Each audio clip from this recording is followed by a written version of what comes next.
새벽 기도의 자리에 나오신 여러분들을 주님의 이름으로 환영합니다. 우리 다 함께 공동 기도문으로 하나님 앞에 기도 올려드리도록 하겠습니다. 마음과 샘물의 기도를 하나님께 드리겠습니다. 먼저 우리의 믿음을 고백합니다. 우리의 생명과 구원 되시는 하나님 아버지, 우리의 일상이 주님의 사랑과 세밀하신 손길 아래 있음을 고백합니다. 오늘도 마음 다해 주님을 사랑하고 힘을 다해 주의 뜻을 행하는 믿음의 걸음을 걷게 하소서. 나라를 위해 기도합니다. 이 나라를 세우시고 위기 때마다 도우신 하나님, 국민들을 코로나로부터 보호하시고 나라의 안위를 지켜주소서.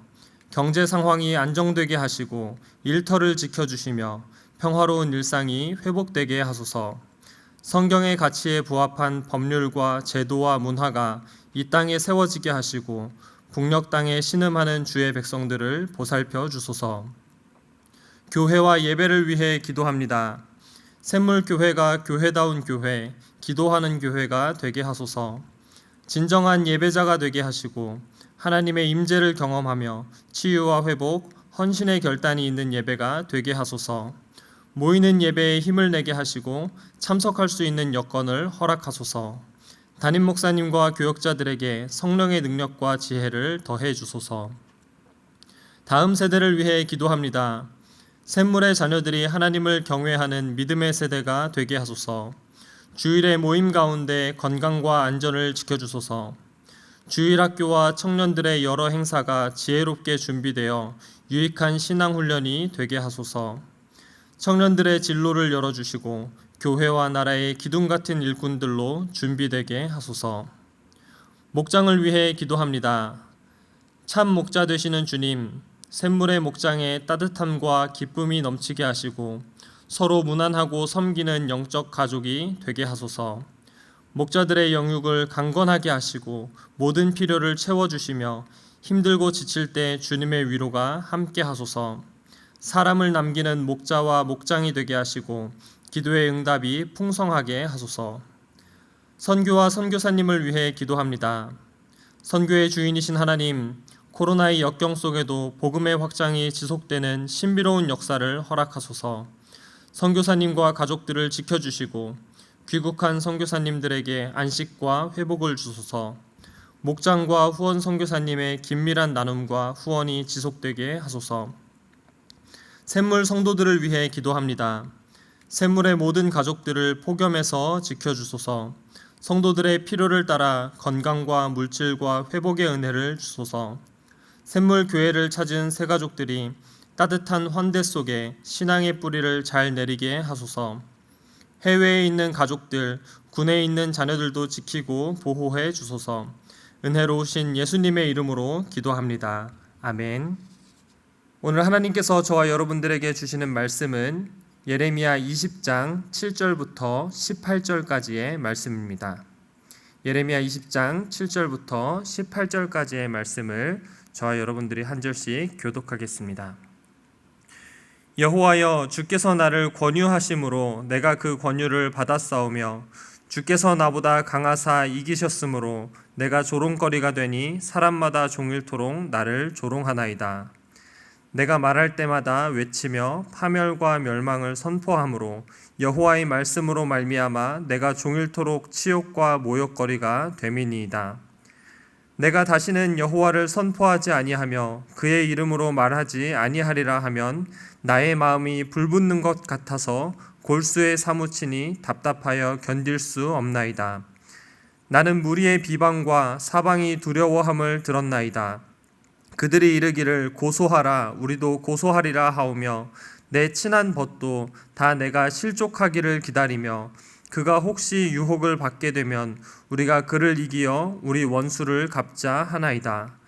그러하오나 여호와는 두려운 용사 같으시며 나와 함께 하심으로 나를 박해하는 자들이 넘어지고 이기지 못할 것이오며 그들은 지혜롭게 행하지 못함으로 큰 치욕을 당하오리니 그 치욕은 길이 잊지 못할 것이니이다. 의인을 시험하사 그 패부와 심장을 보시는 만군의 여호와여, 나의 사정을 주께 아뢰었사온즉 주께서 그들에게 보복하심을 나에게 보게 하옵소서. 여호와께 노래하라, 너희는 여호와를 찬양하라. 가난한 자의 생명을 행악자의 손에서 구원하셨음이니라. 내 생일이 저주를 받았다면, 나의 어머니가 나를 낳던 날이 복이 없었다면, 나의 아버지에게 소식을 전하여 이르기를 당신이 등남하였다 하여 아버지를 즐겁게 하던 자가 저주를 받았다면, 그 사람은 여호와께서 무너뜨리시고 후회하지 아니하신 성읍같이 되었다면, 그가 아침에 부르짖는 소리, 낮에는 떠드는 소리를 듣게 하였다면 좋을 뻔하였나니, 이는 그가 나를 태에서 죽이지 아니하셨으며 나의 어머니를 내 무덤이 되지 않게 하셨으며 그의 배가 부른 채로 항상 있지 않게 하신 까닭이로다. 어찌하여 내가 태에서 나와서 고생과 슬픔을 보며 나의 날을 부끄러움으로 보내는고 하니라. 아멘. 오늘의 말씀은 사명입니다.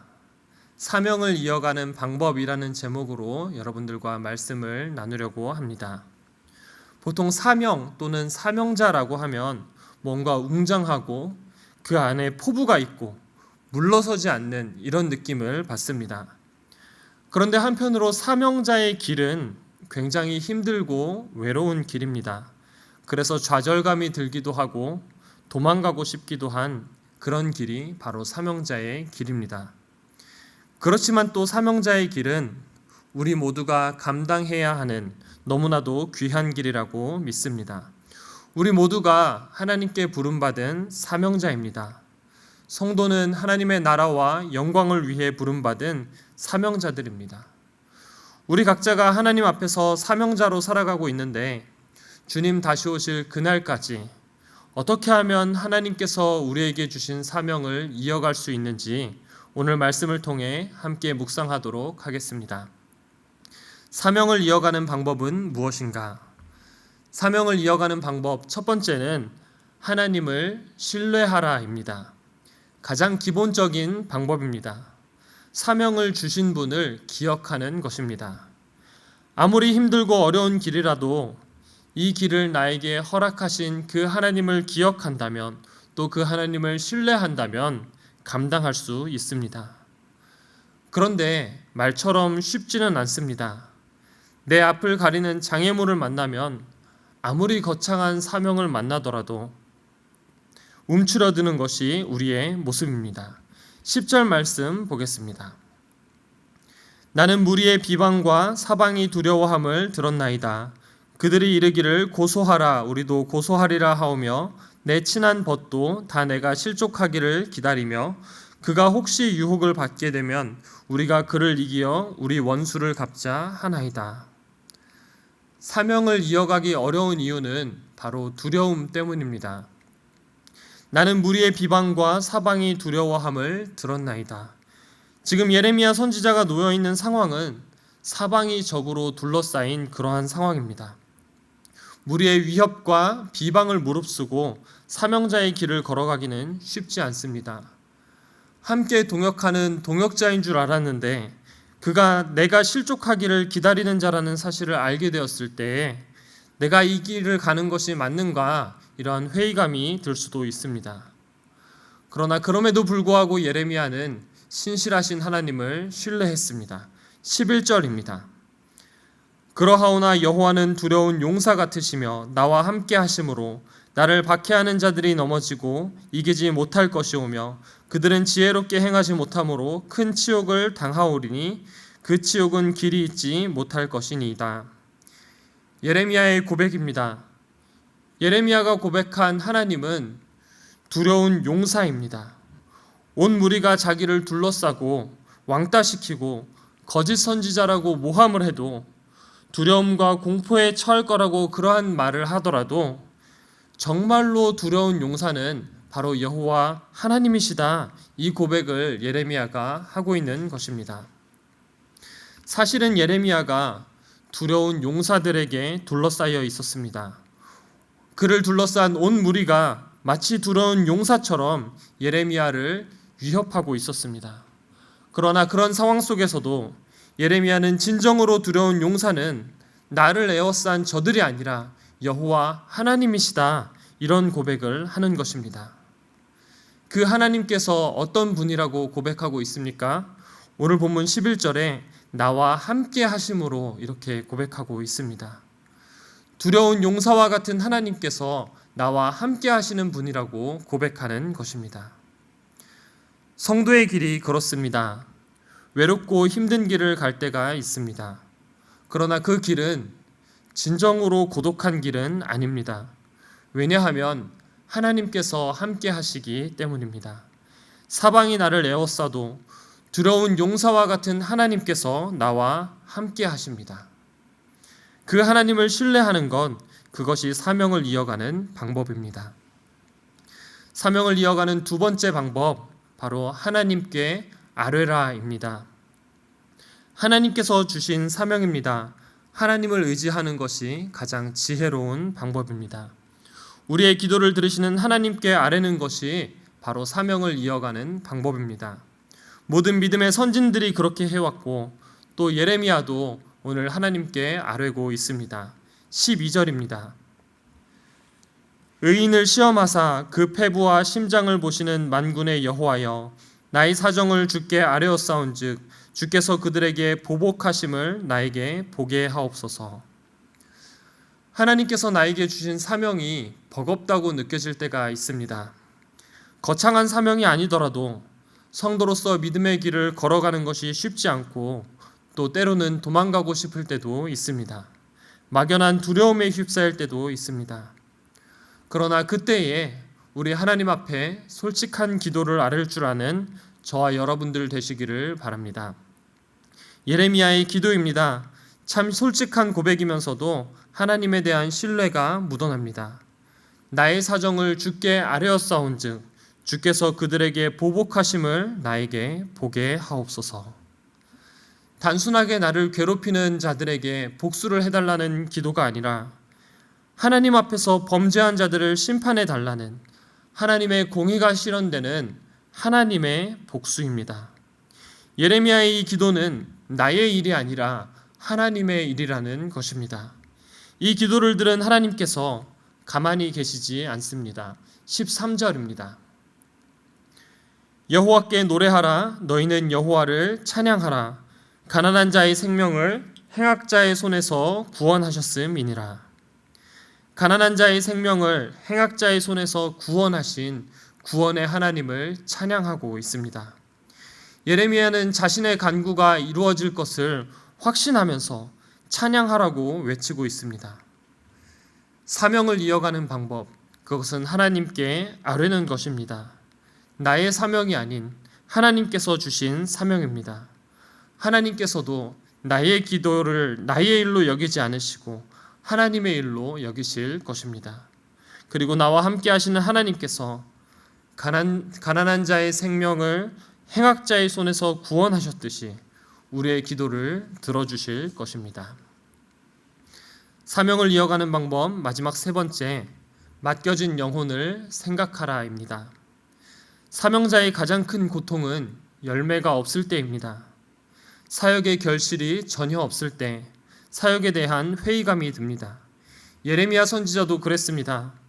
하나님의 말씀을 전하면 회개의 역사가 일어나고 사람들이 변하고 뭔가 하나님께서 기뻐하시는 일들이 일어나야 되는데 변하기는커녕 오히려 선지자를 조롱하고 모욕을 당하는 그런 상황에 처합니다.